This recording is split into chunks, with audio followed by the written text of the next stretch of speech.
two men captured by Ukrainian troops on Saturday have confessed to being members of the Russian armed forces, a report by European mediators says. The pair were interviewed at a military hospital in Kiev by members of the Organization for Security and Cooperation in Europe, OSCE. They were armed but had no orders to attack, the security body said. Russia has not responded to the latest claims, but has previously said the two men were no longer serving soldiers. The men had traveled to Ukraine on a reconnaissance mission, according to the OSCE. One of them said he had received orders from his military unit to go to Ukraine. He was to rotate after 3 months. Both of them said they had been to Ukraine on missions before, it added. One of them stressed repeatedly that there were no Russian troops involved in fighting in Ukraine.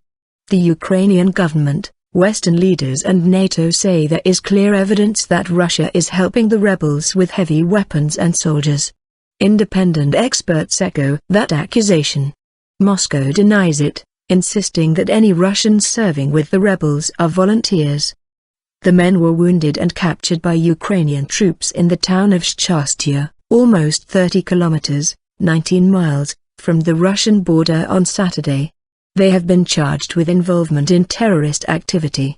Igor Konashenkov, a spokesman for Russia's Ministry of Defense, said on Monday that the two detainees were not serving soldiers, but former ones.